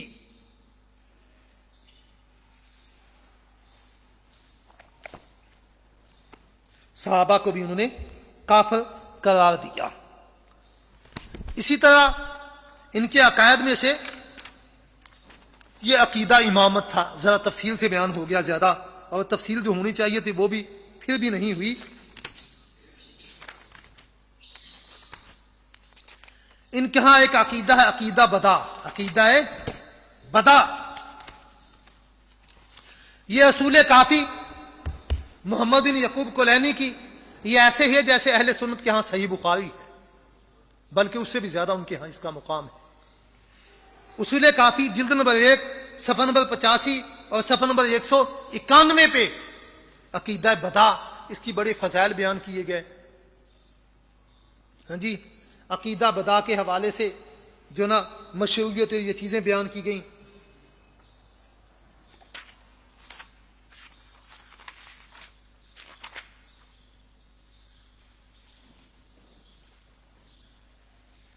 یہ بہت زیادہ، بلکہ یہاں تک کہا گیا امام الرضا کے حوالے سے بیان کرتے ہیں. یہ روایت نمبر 378 کہتے ہیں امام رضا کہتے ہیں ماں باس اللہ نبی قط، اللہ نے کبھی بھی کسی نبی کو نہیں بھیجا الا بتحریم الخمر، مگر اس ساتھ کہ شراب حرام ہے، وَأَن يُقِرَّ لِلَّهِ بِالْبَدَا، کہ وہ اللہ کے لیے عقیدہ بدا کا اقرار کرے. عقیدہ بدا کیا ہے؟ عقیدہ بدا یہ ہے کہ پہلے کسی چیز کا علم نہیں تھا، بعد میں علم ہوا. اس کی مثال بھی موجود ہے اس کے صفحہ نمبر 191 پہ، اصول کافی کے صفحہ نمبر 191 پہ اس کی بڑی واضح انہوں نے مثال دی ہوئی ہے. روایت نمبر 8059 ہے.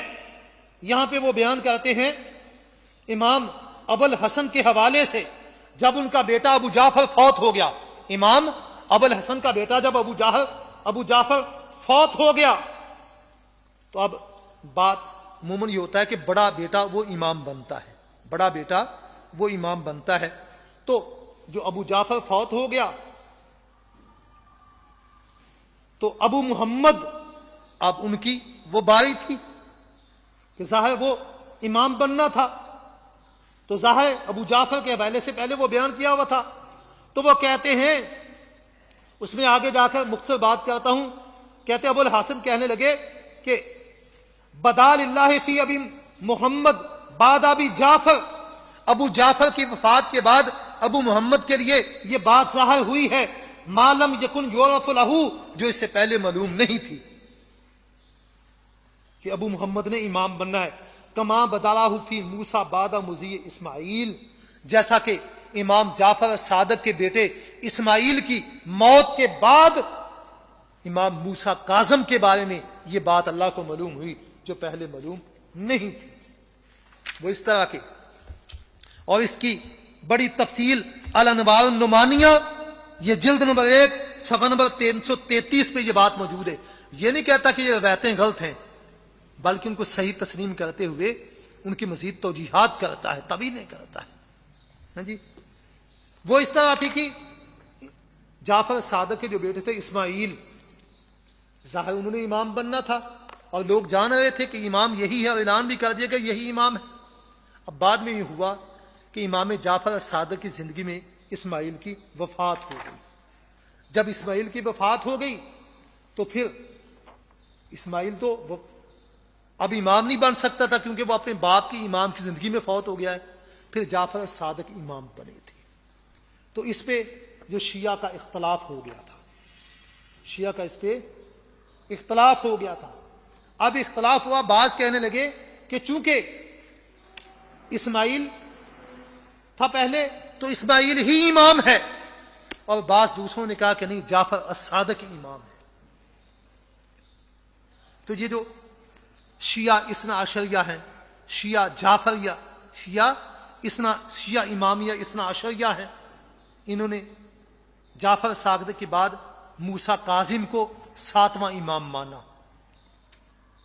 جبکہ جو دوسرے لوگ تھے انہوں نے موسیٰ کاظم کو امام نہیں مانا، انہوں نے اسماعیل کو امام مانا. اور جو اسماعیل کے، انہوں نے کہا گرچہ فوت ہو گیا، انہوں نے اسماعیل کو امام مانا اور اسماعیل کے بعد اس کے بیٹے کو، اور اسماعیل کے جو پیروکار تھے جو ان کو اپنا امام ماننے والے تھے اسماعیل کو، اور آگے اس کی نسل میں آگے چلنے والے، ان میں سے شیعہ کا ایک بڑا معروف مشہور فرقہ پیدا ہوا، اسماعیلیہ. شیعہ کا فرقہ کیا ہے؟ اسماعیلیہ. یہ جو اسماعیلی شیعہ ہیں یہ جعفر صادق کے بعد موسیٰ کاظم کو امام نہیں مانتے، بلکہ یہ اسماعیل کو امام مانتے ہیں، موسیٰ کاظم کے بھائی کو امام مانتے ہیں، اور اسی کی طرف نسبت کرتے ہوئے یہ اسماعیلیہ فرقہ ہے اور اپنے آپ کو اسماعیلی کہلاتے ہیں۔ کراچی میں بہت بڑی ان کی تعداد ہے۔ یہ پاکستان کے شمالی علاقہ جات، گلگت بلتستان اور یہ ان علاقوں میں بہت بڑی ان کی تعداد ہے۔ انہی میں سے آغا خانی بھی انہی میں سے ہیں، اسماعیلیہ۔ تو یہ عقیدہ بتا اس کو یہ کہتے ہیں۔ اسماعیلی فرقے کا وجود اور جنم ہی اس بنا پہ ہوا تھا، یہ عقیدہ بدا کی بنا پر۔ اسی طرح ان کے ہاں ایک بڑا معروف عقیدہ ہے تقیہ کا، کہ مخالفین سے بچنے کے لیے، مخالفین سے کسی نقصان سے بچنے کے لیے وہ تقیہ کر دیتے ہیں۔ اسی طرح یہ شیعہ کے ہاں تقیہ کا بڑا مقام ہے۔ ان کی کتاب یہ اصول کافی کے اندر موجود ہے، یہ اصول کافی جلد نمبر 2 صفحہ نمبر 297 میں موجود ہے۔ اس طرح بہار الانوار ملا باقر مجلسی کی بہار الانوار، یہ ملا باقر مجلسی کی جو بہار الانوار ہے یہ 110 جلد میں ہے۔ کتنی جلدوں میں؟ 110 جلدوں میں ہے۔ پاکستان میں مختلف ہماری لائبریریوں میں موجود ہے 110 جلد میں۔ جو پہلا طبع تھا نا جو چھاپا تھا 110 جلد میں۔ مزید اس کا اس جدید دور میں کمپیوٹرائز ایڈیشن آیا، وہ 46 جلدوں میں آیا۔ کتنی جلدوں میں؟ 46 جلدوں میں آیا۔ اور مزید جو لیٹسٹ ایڈیشن آیا وہ 36 جلدوں میں آیا۔ یہ جو 36 جلدوں والا نسخہ ہے نا یہ میرے پاس موجود ہے۔ 36 جلدوں والا نسخہ ملا باقر مجلسی کی بہار الانوار والا یہ میرے پاس موجود ہے، اور 46 جلدوں والا یہ بھی ہماری لائبریری میں موجود ہے، اور 110 جلدوں والا یہ بھی ہماری مختلف لائبریریوں میں موجود ہے۔ استاد محترم کی یہاں جو لائبریری ہے نا اس میں بھی 110 جلد والا موجود ہے۔ یہاں آپ کے پاس جہاں آپ بیٹھے ہوئے ادھر جو گھر میں ہے نا 110 جلدوں والا موجود ہے، اس سے میں نے کافی استفادہ کیا ہے۔ یہ جو 110 جلدوں والا بہار الانوار کا نسخہ ہے نا اس کی جلد نمبر 75 صفحہ نمبر 423 پہ بات موجود ہے۔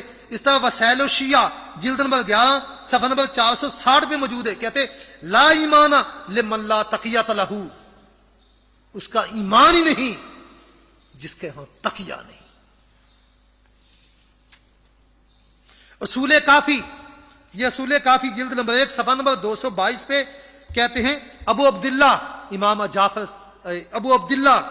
جعفر صادق کی کنیت ابو عبداللہ، ان کے حوالے سے بیان کرتے ہیں، کہتے ہیں کہ تم ایسے دین پر ہو جس نے اسے چھپایا، جس نے اس دین کو چھپایا اللہ اس کو عزت دے، اور جس نے اسے پھیلایا اسے رسوا کرے۔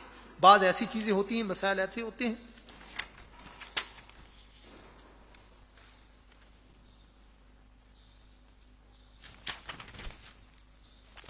اسی طرح بنات اربع کو دیکھیں، نبی پاک صلی اللہ علیہ وسلم کی 4 بیٹیاں ہیں، اس میں کوئی شک نہیں آپ کی 4 بیٹیاں ہیں۔ اور ویسے جو متقدمین شیعہ تھے ان کے ہاں بھی کوئی پریشانی والی بات نہیں تھی بنات اربع پہ، 4 بیٹیوں پہ ان کے ہاں بھی کوئی پریشانی والی بات نہیں تھی۔ لیکن آج کل کے ہمارے معاصر اور کچھ ایسا پہلے کے وہ ایک بیٹی مانتے 3 کا انکار کرتے ہیں، کہ کچھ کہتے ہے نہیں، کچھ کہتے ہیں جی وہ خدیجہ کی دوسرے خامد سے تھی، کچھ کہتے ہیں کہ نہیں جی وہ خدیجہ کی بھانجیاں تھیں، اس کی بہن کی بیٹیاں تھیں، کچھ کہتے حالہ کی بیٹیاں تھیں، فلاں فلاں طویلے کرتے ہیں، حالانکہ متقدمین کو کوئی اس میں مسئلہ نہیں تھا۔ قرآن پاک میں سورہ احزاب کے اندر بھی اللہ تبارک و تعالیٰ نے ارشاد فرمایا اعوذ باللہ من الشیطان الرجیم کل ازواجک و بناتک، اے محمد صلی اللہ علیہ وسلم آپ اپنی بیویوں بیٹیوں سے کہتے بنات جمع کا صیغہ آیا، اور ان بنات کی بیٹیوں کی نسبت اللہ نے رسول اللہ صلی اللہ علیہ وسلم کی طرف کی ہے، نبی پاک کی طرف کی ہے۔ آگے مومنوں کی عورتوں کا آگے تذکرہ علیحدہ موجود ہے۔ یہ نہیں کہہ سکتے کہ جو مومن عورتیں ہیں مومنوں کی بیٹیاں، کیونکہ نبی قوم کا باپ ہوتا ہے ہاں جی تو وہ قوم کی بیٹیاں نبی کی بیٹیاں، یہ نہیں کہہ سکتے مومن عورتوں کا علیحدہ آگے اسی آیت میں آگے علیحدہ الفاظ موجود ہیں۔ اسی طرح حیات القلوب ملا باقر مجلسی کی جلد نمبر 2 صفحہ نمبر 218 اور 719 پہ وہ کہتا ہے بے سند معتبر حضرت صادق روایت کر، کہتا ہے حضرت صادق جعفر صادق سے معتبر سند کے ساتھ آیا ہے.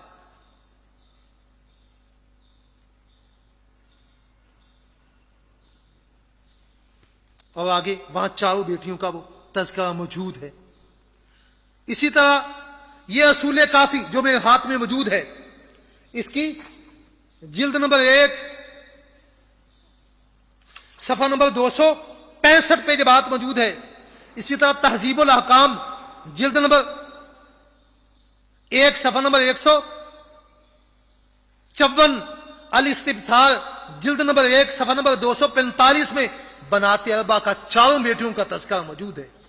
اور یہ تہذیب یہ جو الاستبصار ہے اور تہذیب الاحکام ہے، یہ شیعہ کی جو اصول اربع ہے نا ان میں سے ایک ہے، ان میں سے دو یہ بھی ہے. شیعہ کی اصول اربع کے ایک الکافی، جیسے آپ کی سیاہ ستہ ہے نا، اس طرح اصول اربع ایک الکافی، آگے الکافی کے 3 حصے ہیں، اصول کافی، فروع کافی اور روضہ من الکافی. تو اصول کافی دوسری ہے من لا یحضر الفقیہ، اور تیسری تہذیب الاحکام، اور چوتھی الاستبصار. تو یہ اصول کافی میں، تہذیب الاحکام میں اور الاستبصار میں نبی پاک صلی اللہ علیہ وسلم کی 4 بیٹیوں کا، نبی کی 4 بیٹیوں کا تذکرہ موجود ہے. ان میں سے ایک حوالہ دیکھیے، یہ اصول کافی جلد نمبر 1 صفحہ نمبر 265 پہ یہ بات موجود ہے.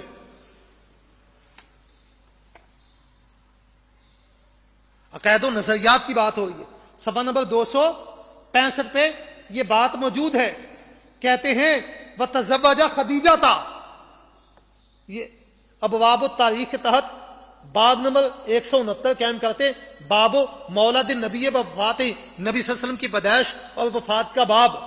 اس کے تحت وہ ذکر کر رہے ہیں نبی پاک کی پیدائش، آپ کے حالات، چیزیں ذکر کریں. کہتے ہیں وَتَزَوَّجَ خدیجہ، نبی پاک صلی اللہ علیہ وسلم نے خدیجہ سے شادی کی. وَهُوَ ابْنُ 20 سنہ، اس حال میں کہ آپ کی عمر 20 سال سے زیادہ تھی. فَوَلِدَ لَهُ مِنْهَا، پس پیدا ہوئے، فَوَلِدَ ولادت ہوئی، لہو آپ صلی اللہ علیہ وسلم کے لیے، منہا اس سے، کس سے؟ خدیجہ سے. پیچھے خدیجہ کی بات ہے.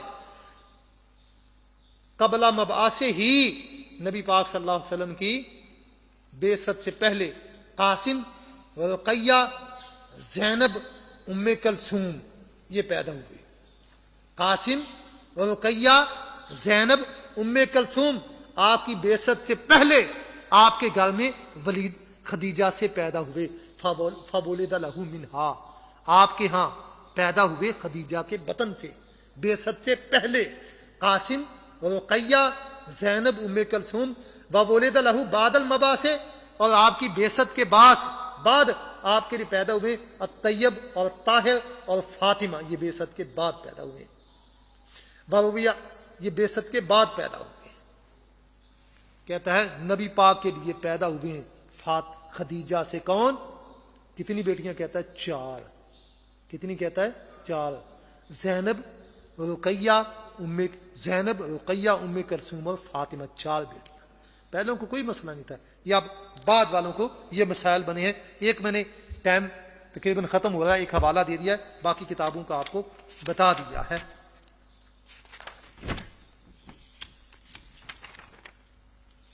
اسی طرح ماتم کے حوالے سے دیکھیں تو اس میں کوئی شک نہیں کہ نبی کریم صلی اللہ علیہ وآلہ وسلم نے تو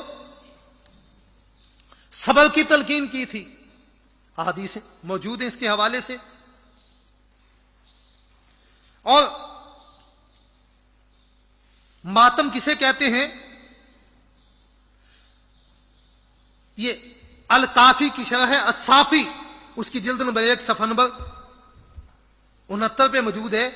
اور میرات العقول جلد نمبر 1 صفحہ نمبر 108 پہ موجود ہے.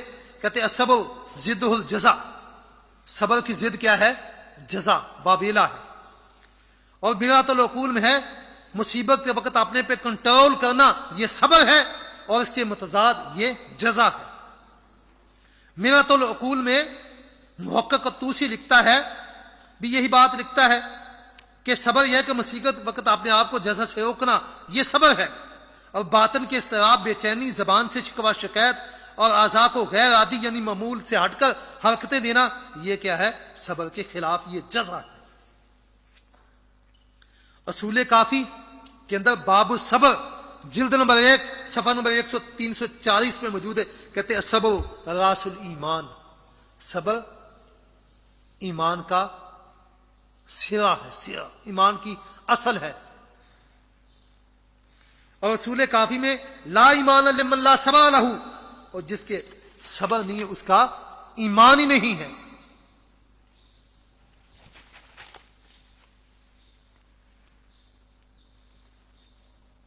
من لا یحذر الفقی، شیعہ کی جو اصول اربع میں سے کتاب ہے من لا یحذر الفقی، وہاں پہ بات یہ ہے کہ مومن پر آزمائشیں آتی ہیں اور تو وہ مصیبت میں صبر کرتا ہے، کافر پہ پاس آزمائش آتی تو وہ واویلا کرتا ہے۔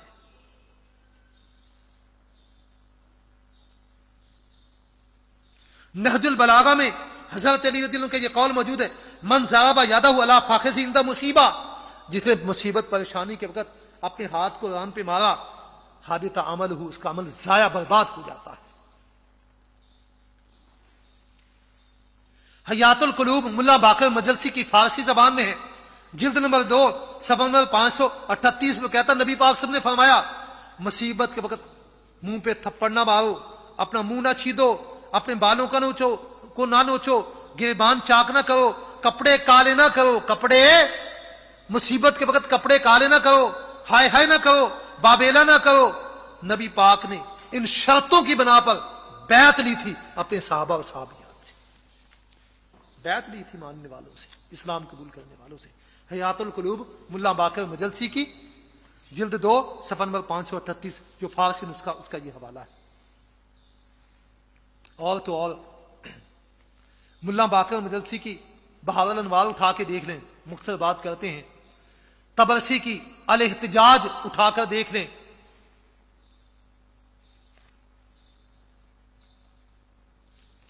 سید ابراہیم میاں جی کی العیون الابراء فی مقتل سید الشہداء، شہادت حسین پہ ایران سے طبع شدہ یہ کتاب ہے العیون الابراء فی مقتل سید الشہداء، اٹھا کے دیکھ لیں۔ حضرت حسین رضی اللہ تعالیٰ عنہ نے کربلا کے میدان میں 10 محرم کی رات اور اپنی شہادت سے پہلے اپنے اہل خانہ کو، وہاں موجود عورتوں کو اور بچوں کو صبر کی تلقین کرتے ہیں۔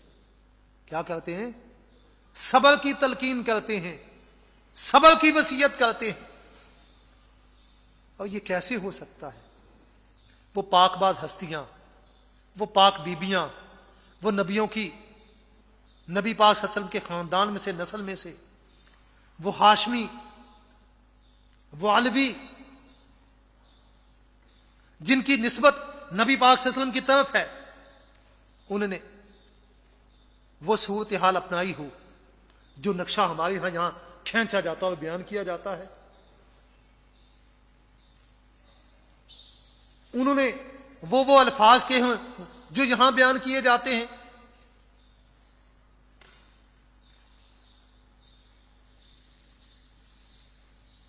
حقیقت میں دیکھا جائے تو یہ ساری باتیں وہ یہود کی مجوس کی خرافات کا نتیجہ ہے، ساری ان خرافات کا نتیجہ ہے۔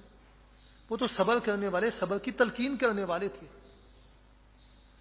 وہ نبی پاک صلی اللہ علیہ وسلم کے فرمان پہ، آپ کی سنتوں پہ عمل کرنے والے تھے، وہ یہ حرکتیں، یہ ماتن، یہ چیزیں نہیں کرنے والے تھے جو یہ بیان کی جاتی ہیں۔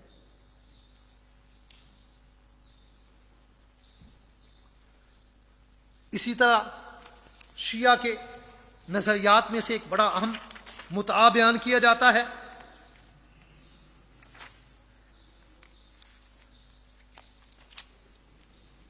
جی بھائی کہہ رہے ہیں کہ روزے کا افطاری کا ٹائم وقت ہوا چاہتا ہے، تو انشاءاللہ یہ بعض چیزیں میں نے یک طرفہ ہی بیان کی ہیں، ان کے عقائد نظریات جو ان کے بڑے بھی مانتے تھے اور وہ بھی مانتے ہیں۔